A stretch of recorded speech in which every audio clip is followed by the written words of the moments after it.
শুভ নববর্ষ ১৪৩২। পহেলা বৈশাখ বাঙালির ঐতিহ্যবাহী উৎসব।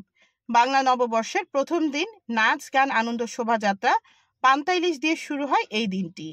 এবারের পহেলা বৈশাখ নতুন এবং ব্যতিক্রমভাবে উদযাপন করলেন বাংলাদেশ জাতীয়তাবাদী দল বিএনপি এবং বিএনপির প্রতিটি অঙ্গ সংগঠন। পহেলা বৈশাখ উপলক্ষে বংশাল থানার বিএনপির নেতৃত্বে বিশাল আনন্দ শোভাযাত্রা অনুষ্ঠিত হয়। বর্ষবরণ এই আনন্দ শোভাযাত্রায় বংশাল থানা বিএনপির সাবেক সভাপতি জনাব তাজউদ্দিন তাজু ও সাবেক সাধারণ সম্পাদক জনাব মামুন আহমেদ সহ বংশাল থানাদের প্রতিটি ওয়ার্ডের নেতাকর্মীরা অংশগ্রহণ করেন। বংশাল থানা বিএনপি, যুবদল, ছাত্রদল, স্বেচ্ছাসেবক দল, শ্রমিক দল, অঙ্গ সংগঠন যারা আছে সবাই খুব সুন্দর পরিবেশ আমরা একসাথে আজকে খুব সুন্দর একটা প্রোগ্রাম করেছি। সবাইকে ধন্যবাদ।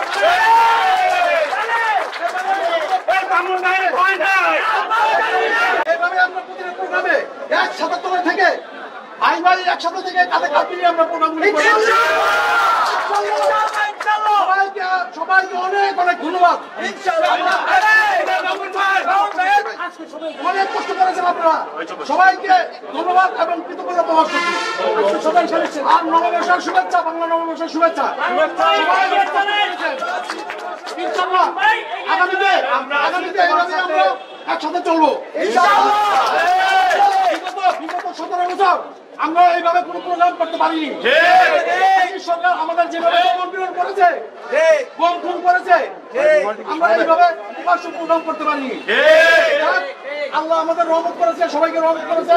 এখন আমরা সবাই প্রোগ্রাম করতেছি, সবাই ওপেন আছি, এটাই সবচেয়ে বড় পাওয়া।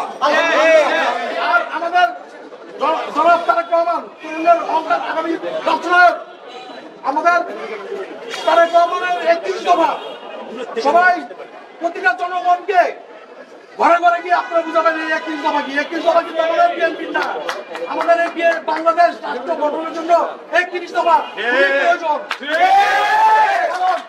কারণ ফ্যাসিস্ট সরকার এই রাষ্ট্রের প্রতিটা স্তম্ভ কিন্তু নষ্ট করে দিয়েছে, ভেঙে ফেলেছে। এই 31 দফা বাস্তবায়িত না হলে রাষ্ট্র গঠন হবে না। আপনারা এই আমাদের তারেক রহমানের 31 দফা নিয়ে ঘরে ঘরে আপনারা সবাইকে বোঝাবেন। ইনশাআল্লাহ।